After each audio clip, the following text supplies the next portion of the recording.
Ruth.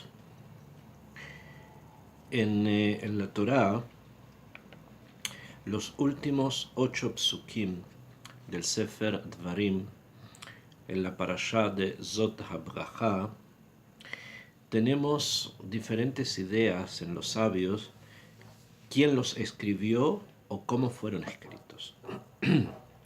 Estos últimos 8 psukim, que van desde el pasuk Hei hasta el pasuk Yudbet, relatan la muerte de Moshe y el hecho de que fue enterrado por Hashem en el monte Nevo, frente a Eret Israel. Y hay opiniones que dicen que estos psukim no los escribió Moshe mismo, sino que los escribió Yoshua. Hay otras opiniones que dicen que sí lo escribió Moshe, pero en Ktav Dema, o sea, llorando, o que Moshe escribió las letras una detrás de la otra y no escribió la separación, o sea, no escribió palabras, que fue después Yoshua quien escribió las palabras. De la misma manera que el Ktav Dema, o sea, que escribió llorando, indican que o sea, la metáfora es que cuando una persona llora se le nubla la vista y no ve bien lo que escribe. De la misma manera Moshe no lo veía bien. O sea, según todas estas opiniones, el común denominador del Midrash es que hay algo que Akadosh Baruj Hu quiso ocultarle a Moshe.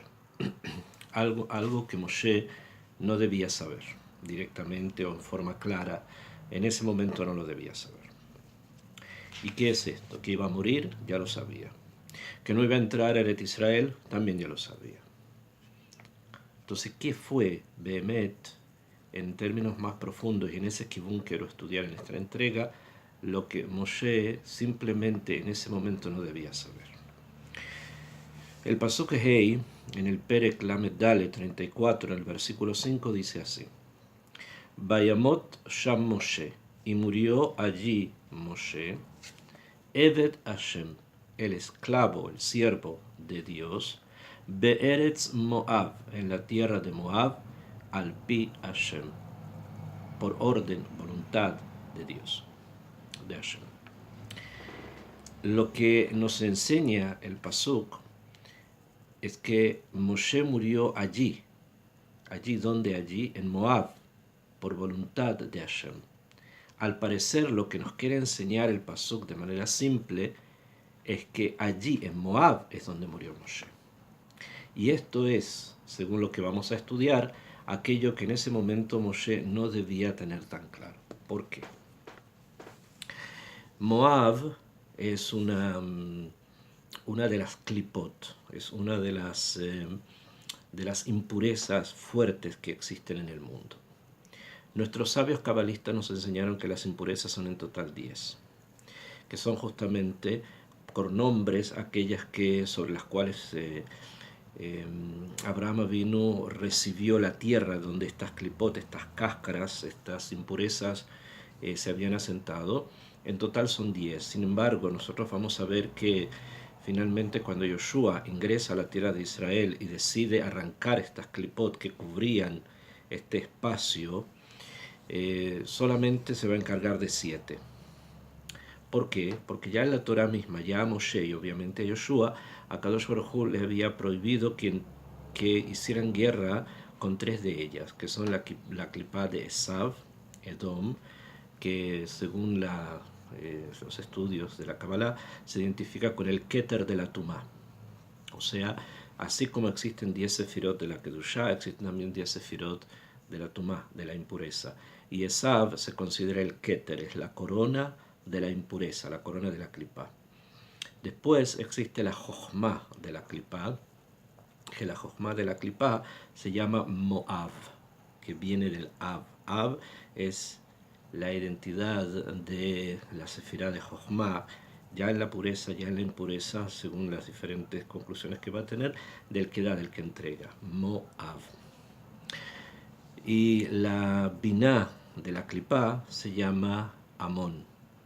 Y en estos 3 pueblos, el pueblo de Edom, el pueblo de Moab y el pueblo de Amón, había prohibición de hacer con ellos guerra. Eso quiere decir que no se eliminaron esos pueblos y no se eliminaron esas clipot y quedaron pendientes para una marajá posterior, o sea, para una campaña mayor que no va a ocurrir pronto, sino que va a ocurrir Beajarit Yamin en los últimos días. Si estamos ahora cerca de eso, es algo de lo que hay que también estudiar y profundizar. Y en la época de Moshe y en la época de Yoshua, especialmente con Yoshua, que ingresó a la tierra de Israel, a Kadosh Baruj Hu le dio el permiso y la ayuda para destruir, arrancar de la tierra de Israel las 7 clipot inferiores que se conocen como el Yarampín de la clipa.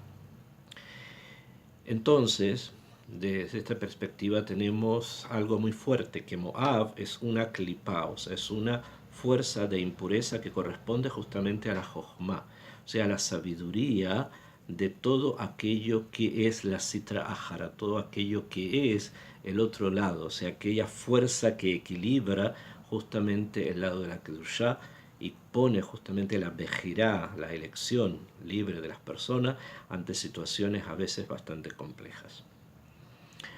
Moab en Gematria, además, la Mem es 40, la Vav es 6, o sea, 46, la Aleph es 1, o sea, 47, y la Bet final 2, o sea, 48, 49, o sea que Moab es gematria 49. Frente a esta clipá tan fuerte que es la clipá de Moab, nosotros contamos el Omer durante 49 días. Esa purificación que se hace cuando se sale de Egipto está referida o está educada justamente e introducida para poder enfrentar la clipá, esta clipá tan fuerte que es la clipá de Moab, para justamente una vez que la hayamos superado, que hayamos pasado estos 49 días donde vamos neutralizando la fuerza que tiene esta impureza, podemos llegar al día 50 Nun, que es el día de la entrega de la Torá, que es la fiesta de Shavuot, a la que nos aproximamos. Entonces vemos que Moab es algo fuerte, es algo poderoso, es algo profundo y es algo que absorbe. Y frente a esto está la cuenta del Homer, una clipá que no fue destruida en ese momento, sino que aún permanece. Entonces es bastante más paradójico que Akadosh Baruj Hu haya querido que Moshe, al pi Hashem está escrito, o sea, por voluntad de Hashem, justamente vaya a morir, Vayamot Sham, y murió allí en Moab. Además, nos han enseñado los sabios cabalistas que cuando un tzadik grande, un tzadik muy grande, él fallece, parte de su yejidá, si no la yejidá completa, o sea, de su influencia espiritual a nivel máximo, que es como un nivel muy alto del alma, queda en el lugar donde él falleció, permanece allí. Y después va como a embarazar, por poner en esos términos, a sabios posteriores que van a estar en esos mismos lugares, van a recibir las influencias de aquellas personas que cumplieron mitzvot o que estudiaron en ese lugar y que fallecieron también en ese lugar. Con respecto a Moshe, obviamente el tema es bastante más amok, bastante más profundo, y nuestros sabios han llamado a Moshe, lo han denominado el Goel Rishon, el primero que salvó. ¿Por qué? Porque salvó a Israel, lo sacó de ¿dónde? De Egipto. Lo sacó de Egipto, lo llevó al Midbar, entregó la Torah, etc. Se llama el Goel Rishon. Y existe un Goel Aharón. El Goel Aharón, el último que va a salvar, es justamente el Melech HaMashiach, Mashiach ben David. Entonces hay obviamente una relación. Hazal no nos dijeron Goel Rishon, Goel Aharón, simplemente por mostrar diferentes personajes en diferentes momentos históricos. No. Hay una relación entre uno y otro. Esta relación pasa porque ambos mantienen o tienen un mismo nivel en su alma. Hay una parte entre ellos del alma de ambos que es Meshutefet, que es común. Y por eso cuando Moshe muere en Moab, el alma del Goel quedó allá. O sea, el alma del Goel quedó en Moab. Y ahora obviamente, va a ser importante ir a Moab y rescatar, traer ese nitzotz, esa chispa de Kedushá que quedó allí en Moab. Esta es la base, esta es el bagaje, la parte final, o lo que engloba a lo que nosotros conocemos como la Megilá de Ruth. La Megilá de Ruth tiene obviamente muchos sodot en muchas direcciones, pero sin embargo lo más importante es lo que está escrito en el último pasuk de la Megilá de Ruth, en la cual se habla justamente del nacimiento de David.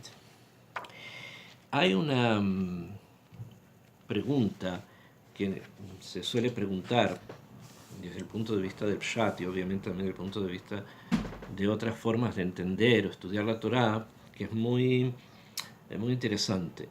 Nuestro Midrashim dicen, los sabios traen, que David Amelech nació y murió en Shavuot. Y por lo tanto se lo recuerda ese día, se suele leer el Sefer Teilim ese día. Sin embargo, si tuviésemos que reescribir, entre comillas, la Torá, la historia de Am Israel, la historia de sus profetas, sus reyes, ¿a quién escogeríamos nosotros que naciera o muriera en Shavuot? No otro sino Moshe, porque quien recibe la Torá fue Moshe. Entonces, curiosamente, sin embargo, a quien recordamos como que nace y muere es precisamente David. Y ahora vamos a entender por qué. El último pasuk de la Megilá de Ruth dice: Oved olidet Ishai, Oved, el hijo de Ruth y de Boaz, engendró a Ishai, ve Ishai olidet David. E Ishai engendró a David.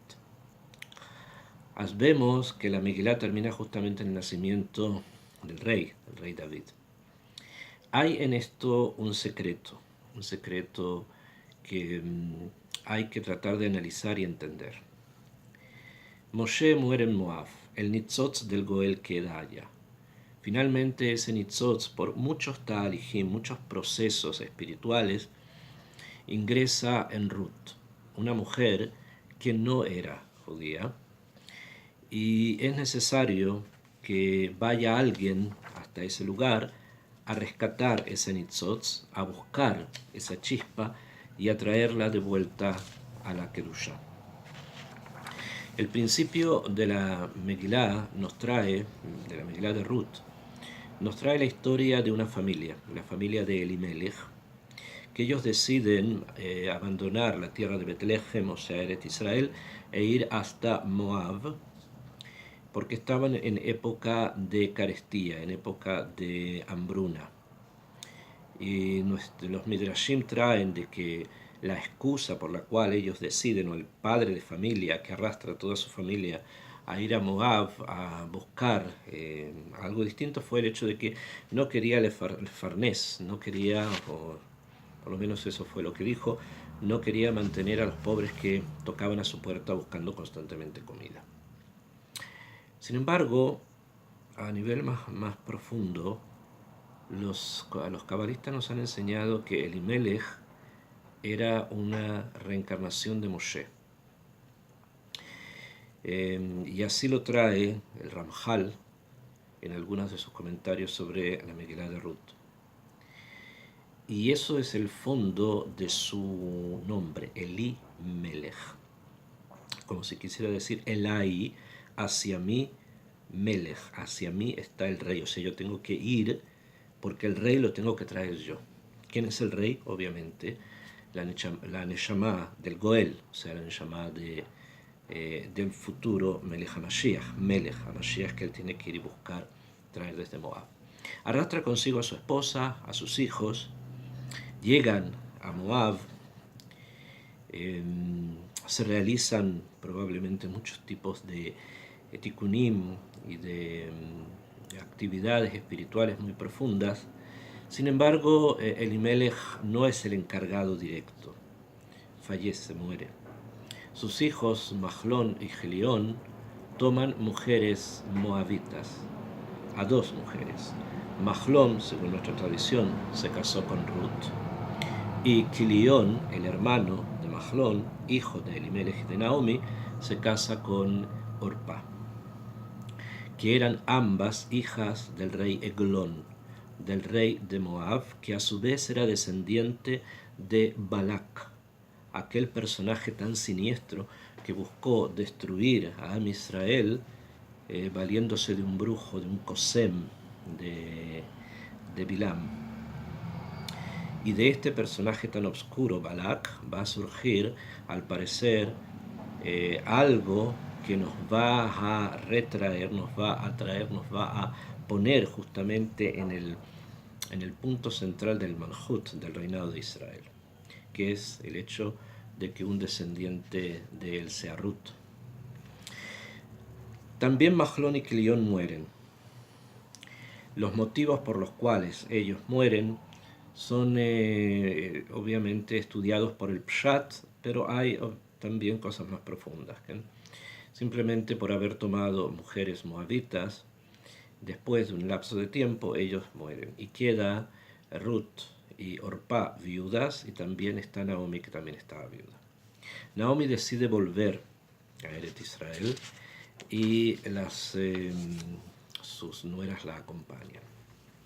En la mitad del camino, o en parte del camino, Orpá decide, bajo las insistencias de Naomi, de no ir con ella hasta Betlehem, hasta Eretz Israel, decide volver a su vida anterior, y Ruth se une, se apega a Naomi, y ella, Naomi, es la que finalmente la trae a la Kedushá. O sea, la que finalmente realiza la gran obra de rescatar el Nitzotz del rey y traerlo a la Kedushá va a ser finalmente Naomi. Es por eso que un remes de ella está aludido en la brajá que decimos Mekabetz Nitje Amo Israel. Mekabetz, que junta Mem, Nitje, a los esparcidos, Amo, de tu pueblo, Israel, Israel, Yud. Esas letras forman la palabra Naomi.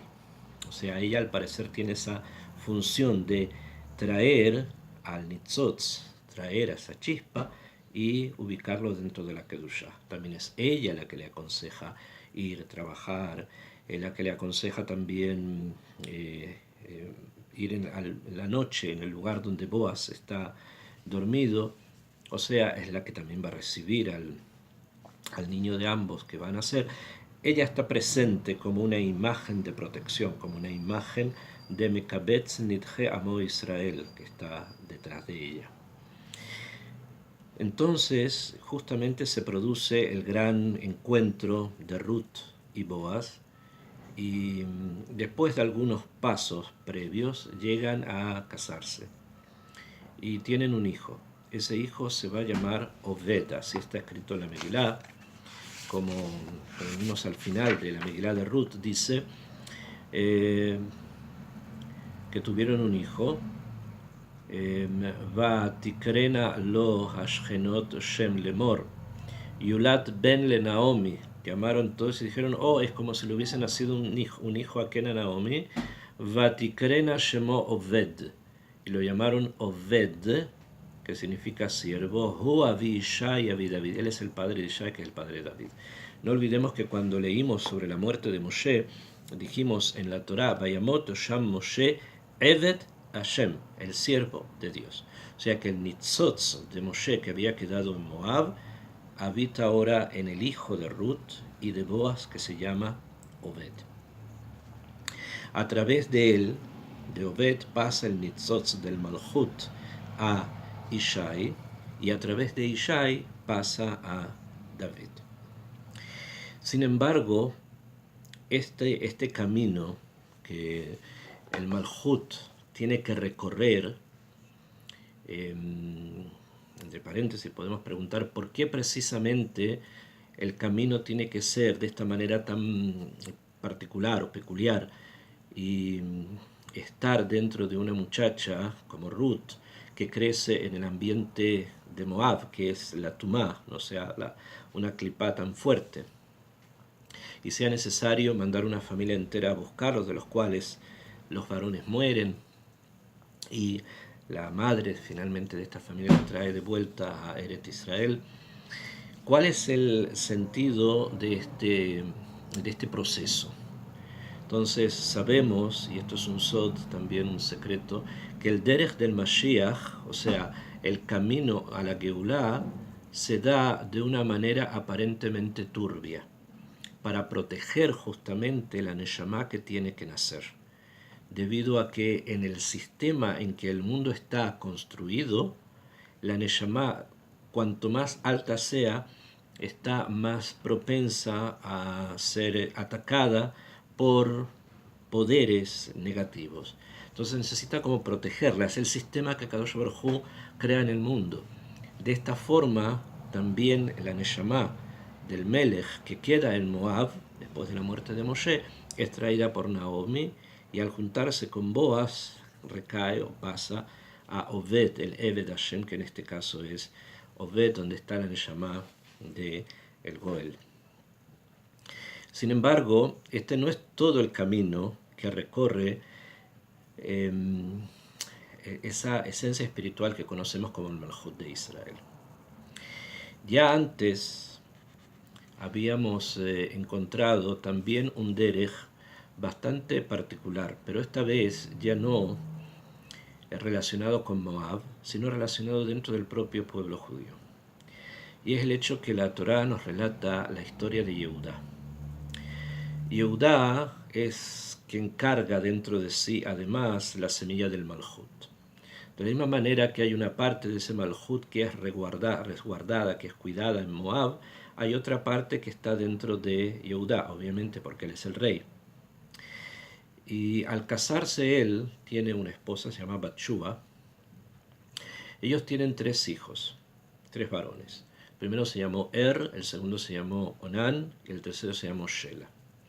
Yehudá casa a su hijo primogénito, con Tamar, la hija de una persona muy importante de la época y muy importante en todo el proceso de construcción del pueblo judío, que es Shem ben Noach, Shem el hijo de Noach, que era en ese momento Cohen en Jerusalén, antes de que exista la Torah. De este matrimonio entre y Tamar no hay hijos, porque decidió que no quería que Tamar quedase embarazada, para que ella no perdiera su belleza, y hace cosas que no son apropiadas, y fallece. Después de esto, por la ley del Ivún, del levirato, pasa Tamar a casarse con el segundo hijo de Yehudá, que se llamaba Onán, quien tampoco está dispuesto a embarazar a Tamar, por otros motivos, de que el hijo no iba a ser de él, etc. Una serie de circunstancias que confundieron a estas personas, y también Onán muere. Entonces vemos que lo que tendría que haber sido un proceso derecho, un ta'alij, un camino derecho de Kedushá, se ha interrumpido por ciertos pensamientos un tanto mezquinos. El proceso, el camino de la Geulah, aparentemente turbio. Y queda el tercer hijo de Yehudá, se llamaba Shela. En Shela nos enseñan los Jajamín, estaba un nitzotz muy fuerte del Melech HaMashiach que había pasado de Yehudá a su tercer hijo. Y por eso no quiso entregárselo a Tamar para que hiciera el levirato, y le dijo, bueno, era pequeño entonces, cuando él crezca te vas a casar con él. Mientras tanto le dice Yehudá a Tamar que vaya a la casa de su padre. Cuando Tamar se da cuenta de que no va a haber boda, que no le van a entregar al tercer hijo, a Shela, entonces decide hacer algo bastante peculiar. Se viste de una manera diferente, espera a Yehudá, su suegro, en un lugar, y por circunstancias que se dieron, Yehudá y Tamar están juntos. Ella se ve después de un cierto tiempo que está embarazada, lo que atrae una situación problemática para la familia, y al final, después de una serie de circunstancias, Tamar revela que la persona de la que ella está embarazada es el propio Yehudá. Y en ese momento ella queda embarazada, da a luz y da a luz dos hijos, a Pérez y a Seraj. A través de Pérez, el primer hijo de Tamar y de Yehudá, pasa también un nitzotz de Malhut, o sea, pasa también una chispa del Melech HaMashiach. Entonces nos encontramos con que Pérez y sus descendientes tienen dentro de sí la semilla del Malhut, pero que también Shela lo tiene. Y tenemos otro nitzotz perdido en Moab. Esta Tmuná se está construyendo de esta forma para poder proteger precisamente esta alma que tiene que bajar y que tiene que agrupar a todo lo que significa Am Israel. ¿Qué ocurre? La descendencia de Pérez continúa, y así es como también dentro de la Megilá de Ruth está mencionado. Y está mencionado como Toldot, o sea, está mencionado que por él pasa hasta Boaz también una parte de ese Malhut. Y dice la Megilá de Ruth en el capítulo 4, en el versículo de Yudhet, dice, Ve'ele Toldot Pérez, Pérez olid et Hetzron. Pérez tuvo un hijo que se llamó Hetzron. Hetzron olid et Ram. Hetzron engendró a Ram. Beram olid et Aminadab. Ram ha-Aminadab. Ve-Aminadab olid et Nachshom.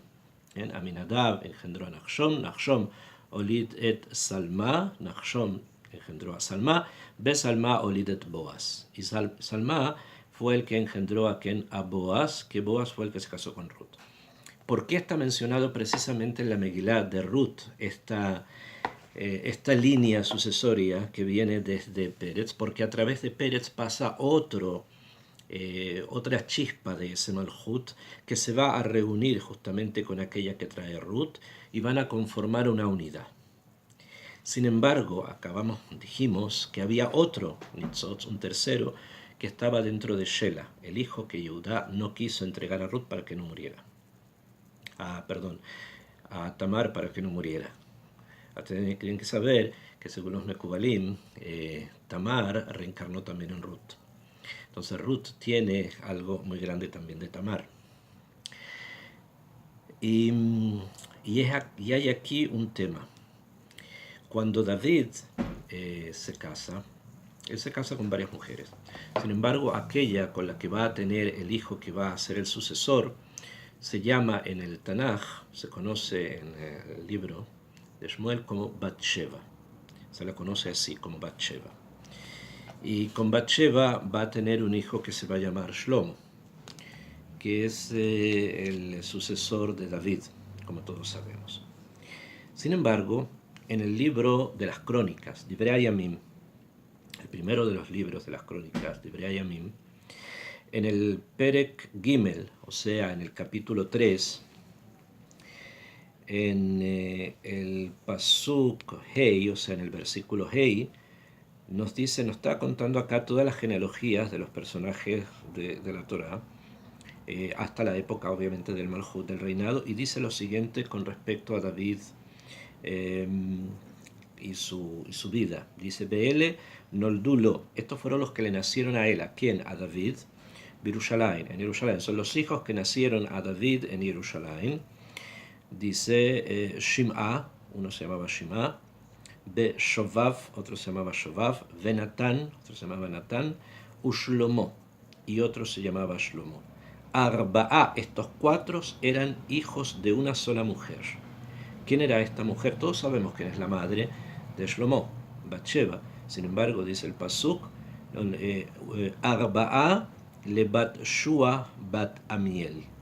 Estos cuatro son los hijos de Bat-Shua, la hija de Amiel. Pero nosotros sabíamos que se llamaba Bat-Sheva, no que se llamaba Bat-Shua. Nos quiere enseñar acá la Torá algo muy impactante. Que Bemet Bat-Sheva, ella misma es descendiente de Shela, porque algo pasó con él. Y el nitzotz del Malhut que estaba en Shela pasa también a quien ha Bat-Sheva, que va a ser denominada o llamada Bat-Shua, como la primera esposa de quien, o la esposa de Yehudá. y a través de ella ingresa otro Nitzotz de Malhut en la historia espiritual de Am Israel. Y este Nitzotz final, ¿en dónde se encuentra? David había prometido Dafka a Batsheva, llamada así, que el que iba a reinar después de él, o sea, el que iba a continuar con el Malhut, iba a ser ¿quién? Su hijo Shlomo. Y en él, precisamente en Shlomo, es donde vamos a encontrar justamente que se reúnen, se encuentran todos los Nitzotzot Akshurim, todos los Nitzotzot que tienen relación con el Malhut. Aquel de Moab, que es traído por Naomi, Ruth. Aquel de Pérez, que llega a través de Boaz. Y este de Shela, que llega a través de Batsheva, llamada en Divrei Yamin, libro de las crónicas, llamada Batshua. Cuando llegamos a Shlomo, ya tenemos por completo el alma del Melech HaMashiach, Mashiach ben David. De aquí está escrito que cuando Shlomo él es coronado, al lado de su trono habían otros 2 asientos. Uno en el que está sentada su madre, Batsheva, Batshua, y otro en el que está sentado Em Hamalhut, la madre del reinado, que es precisamente Ruth. Vemos entonces que en él se cumple, y también su nombre, Shlomo, o sea, ahí está la Shlemut del Malhut, está con él. Si es así, entonces podríamos haber anticipado, ya tenemos todo, entonces ya hay Geulá, debería haber Geulá. Sin embargo, de eso ya han pasado bastantes años y la Geulá final todavía no está presente. ¿Qué es lo que ocurrió? Bezrat Hashem, tenemos que estudiar qué es lo que pasó con el otro hijo de Elimelech, con Kelión, y con la hermana de Ruth, que se llama Orpá. Allí también hay un camino que hay que estudiar y que hay que ver cómo eso trasciende y cómo eso se incorpora a un camino que no siempre va a ser positivo y que va a traer dificultades. Sin embargo, tenemos ya el Ikar de Shavuot. Tenemos a David, proveniente de Ruth, que ella proviene espiritualmente de Moshe.